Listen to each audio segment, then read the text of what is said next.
Tad dziesminieki visbiežāk komponētie dzejnieki un dzejoļi.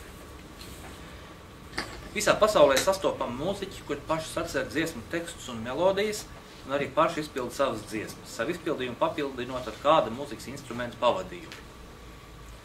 Katrā valstī ir tiem dots cits nosaukums. Arī Latvijā tos dēvi atšķirīgos vārdos, dažreiz par dziesminiekiem, citkārt par folkmūziķiem vai bardiem. Dziesminieku pasākumu organizētāja Ines Sērdiena savā bakalaura darbā Dziesminieku tradīcija Latvijā un pasaulē 2010. gadā raksta, ka viskorektāk šos mūziķus dēvēt par dziesminiekiem. Vārds dziesminieks pirmkārt ir latvisks vārds, otrkārt vārds dziesminieks izsaka latviešu tradīciju. Lietojot vārdu dziesminieks, latviešu dziesminieki tiek nodalīti no krievu bardu tradīcijas un tiek uzsvērts, ka mums ir pašiem savs kultūras mantojums. Treškārt vārds dziesminieks pašu dziesminieku vidē tiek bieži lietots un ir visiem labi saprotams. Turklāt arī masu mēdījos, lai apzīmētu dzejniekus, komponistus, izpildītājus, arvien biežāk tiek izmantots tieši šis vārds. Atšķirībā no popmūzikas, kur galvenais ir izklaide, svarīgākais dziesminieks sniegumā ir vēstījums, kuru viņš vēlas nodot cilvēkiem zālē. Dziesmu tekstu par primāro dziesminieka devumā uzsver arī dziesminieca Austra Pumpura. Ja šis vēstījums kļūst nozīmīgs sabiedrībai vai sabiedrības daļai, noteiktos apstākļos kāda no dziesminieku dziesmām kļūst ļoti populāri. Zinot, ka dziesminiekiem dziesmas tekstā ieliktā vēsts ir svarīgākā nekā citu populāro mūzikas žanru pārstāvjiem, piemēram, roka mūziķiem vai popmūziķiem, šķita interesanti izpētīt, cik lielu lomu dziesminieku izmantoto dziesmu tekstu vidū spēlē gan viņu pašu radītā dzeja, gan citu autoru dzeja, tā skaitā pazīstamu latviešu dzejnieku dzeju. Nepretendējot uz pilnīgu un precīzu dziesmu tekstu, mūzikas autoru un dziesmu tekstu vai dzejas autoru apkopojumu, tomēr var nodalīt vairākas dziesmas, mūzikas autoru un teksta autoru attiecību iezīmes. Šeit minēšu gan dziesminieku vidē, gan ārpus šīs vides populārākos dziesminiekus. Šis iedalījums, protams, ir diezgan nosacīts. Turklāt savāktie dati no Latvijas autortiesību aģentūras, kā arī no interneta vides un no Ineses Sērdienas laipni atvēlētās viņas rīcībā esošās informācijas vēl ir diezgan nepilnīgi un precizējami. Taču šie dati ļauj veikt dažus secinājumus. Tātad kādu dziesmu teksta autori pārstāvēti dziesminieku sacerēto dziesmu plāstā. Pirmajā gadījumā dziesmas mūzikas autors ir arī teksta autors. Šeit svarīgi ir tas, ka dziesminieks dzejnieks sev pozicionē galvenokārt kā dziesminieku vai kā dzejnieku. Šeit vērojams divas tendences. Tendence A. Dziesminieks priekšplānā izvirza tieši savu dziesminieka lomu un dziesmas tekstam savā daļradē atvēl pakārtotu lomu. Respektīvi, viņa aktivitāte ir vērsta uz dziesmas izpildi, uzstāšanos koncertos, mūzikas disku izdošanu un tikai salīdzinoši retos gadījumos viņi sagatavo no mūzikas neatkarīgu dzejas tekstu publikācijas vai izdod dzejas grāmatas. Šādu dziesminieku skaits, domājams, ir vislielākais. Ja piemin populārākos vārdus, tad šeit būtu minami Valdis Attāls, Kaspars Dimitrs, Kristīna Locika, Egons Pičners, Maija Kalniņa. Jāpiezīmē, ka pirmajiem diviem dziesminiekiem ir iznākušas arī dzejas grāmatas, taču tās, kaut arī būdams poetiski interesantas un savdabīgas, tomēr atrodas mūsdienu dzejas procesa perifērijā. No jaunākās dziesminieku paaudzes minam Imants Daksis, Mikus Straume, Helēna Kozlova, Latgales dziesminiece Laura Bicāne. Atsevišķi dziesminieki ir rakstījuši tekstus arī citu dziesminieku komponētām dziesmām. Tā darījusi ir Ieva Akurātere. Variants B. Dziesminieks ir vienlīdz pazīstams gan kā dzejnieks vai pat primāri pazīstams kā dzejnieks.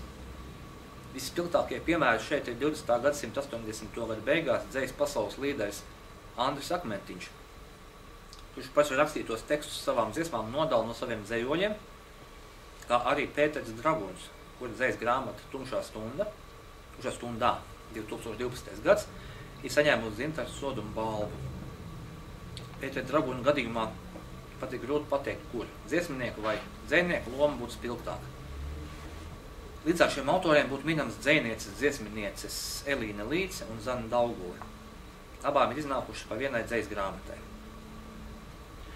Otrā grupa ir tekstu autori, kuri kļuvuši populāri gan dziesminieku vidē, gan atsevišķos gadījumos ārpus tās.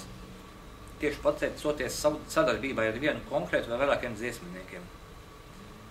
Lielākajā daļā gadījumu arī viņu darbība tīri literārajā jomā ir bijusi stipri margināla. Vispilgtākais piemērs ir izcilā dziesminieka Haralda Sīmaņa un dzejnieku Arvīda Ulmes sadarbība. Tā izsākušies pagājušā gada 170. gadu nogalē, taču Ulmēm vēl līdz šim nav iznākusi neviena dzejas grāmata. Taču ir arī spilgti dzejnieki, kuru talantu mērogs tomēr būtu pelnījis lielāku ievērību. Šeit būtu jāmin Inta Riekstiņa, kuru dzeju ir dziesmās pārvērts Ulfs Ozols, un nu jau mirušais dzejnieks Egīls Bārs, kuru dzeju ir komponējis Valdis Atals. Trešajā grupā iedalām ar literārai vidē atzīti jaunās un vidējās paudzes dzejnieki, kuru dzeja ir populāri noteikti dziesminieku daļradē vai pat dziesminieku vidē, lielā mērā pateicoties personiskiem kontaktiem. Absolūtā rekordista šajā ziņā ir Agita Dragūna, kuras dzeju vairumā gadījumā ir komponējis Pēters Dragūns. Viņas dzeju savām dziesmām ir izmantojuši arī Egons Pičners, Jānis Cirvels, Zana Daugula.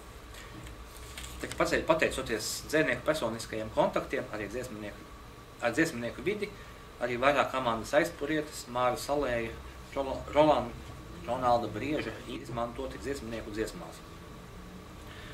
Pie 4. grupas pieminām dzejnieki, kuriem nav personisku kontaktu ar dziesminieku vidi, bet kur dzeja ir populāra dziesminieku vidē tieši tādēļ, ka tā atbildusi dziesmā izsakāmajai vēstībai. Te ir atrodami gan latviešu dzejas klasiķi, kas dzīvojuši pagājušā gadsimta pirmajā pusē. Jānis Poruks, Aspāzija, Rainis, Austra Skuiņa, Edvards Tveimanis Zvargulis, Elīna Zālīta, gan 50. gadu otrās līdz 70. gadu dzejas centrālās figūras Ojārs Vācietis un Imants Ziedonis. Gan 80. gadu sākuma dzejas zvaigzne Māris Melgals. Taču interesants ir visbiežāk izmantoto autoru sadalījums. Un izrādās visbiežāk dziesminieku komponētais dzejnieks ir Knuts Skujnieks, 28 dziesmas. Viņam seko Rainis, 17 dziesmas, no kuriem lielākā daļa ir Pētera Dragūna sacerētas. Tālāk atrodas Māris Melgals ar 13 dziesmām. Te gan jāmin, ka dažas no tām ir Jura Kulakova komponētas, taču jau sakurātais izpildījumā tās kļuvuši par pilnvērtīgām dziesminieku dziesmām. 4. vietu dala Ojārs Vācietis un Māra Zālīta, 12 dziesmas, un populārāko dzejnieku loku ar 11 komponētām dziesmām noslēdz Imants Ziedonis. Līdz ar šiem dzejniekiem dziesminieku dziesmās izmantoti arī Ārijas Elksnes, Jāņa Baltvilka, Māra Čaklā, Jura Helda, Jāņa Kākuļa, Velgas Krilis, Vitauta Ļūdēna, Vika un Ines Zanderes dzeju. Aptaujājot vairākus dziesminiekus, atklājas, ka dziesminieku izmantotajos dziesmu tekstos nav svarīgāk šo tekstu literārā vērtība pati par sevi, bet šajos tekstos ieliktās vēstas konvertējumība dziesmā.